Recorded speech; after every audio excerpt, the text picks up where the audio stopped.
मिरज शहरातील वटमुळे कॉर्नर ते डॉक्टर बाबासाहेब आंबेडकर उद्यानापर्यंत रस्ता अतिशय खराब झाला आहे।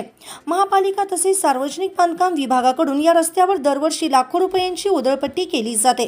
मात्र केवळ एका पावसाळ्यात या रस्त्याची आणि या रस्ता करणाऱ्या ठेकेदारांची खरी रूप दिसून येते। म्हणून डॉक्टर बाबासाहेब आंबेडकर उद्यानापर्यंत हा रस्ता ट्रिमिक्स करावा अशी मागणी मिरज सुधार समितीने अनेक वेळा महापालिकेकडे केली होती। त्यानुसार महापालिकेने पहिल्या टप्प्यात वटमुळे कॉर्नर ते झाडी चौक पर्यंत रस्ता करण्यासाठी 45 लाख रुपयांच्या निधीची निविदा प्रसिद्ध केली आहे। या रस्त्याच्या दर्जावर मिरज सुधार समिती विशेष लक्ष देऊन राहणार आहे, कारण मिरज आणि सांगली शहराला जोडणारा हा रस्ता असल्याने या रस्त्याच्या दर्जाबाबत मिरज सुधार समिती आग्रही आहे।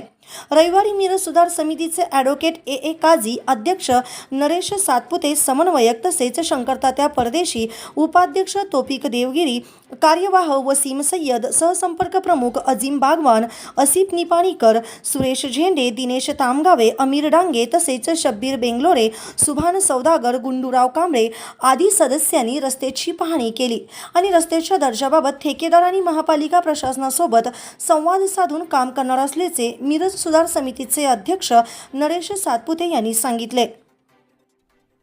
मिरज शहरातील वटमुळे कॉर्नर पासून ते डॉक्टर बाबासाहेब आंबेडकर रस्ता उद्यानापर्यंत हा रस्ता दरवर्षी या रस्त्यावर दरवर्षी लाखो रुपये खर्च केला जातोय, पण एका पावसाळ्यामध्ये हा रस्ता वारंवार खराब होते।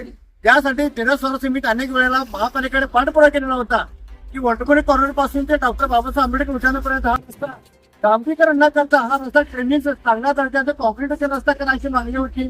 त्याच मागणीच्या अनुषंगानं महानगरपालिकेनं यासाठी निविदा प्रसिद्ध केलेली आहे आणि वटमुळे कॉर्नर पासून ते झाडी चौकापर्यंत हा रस्ता साधारण 45 लाख रुपयांचा खर्चाचा निधीचा हा रस्ता होणार आहे।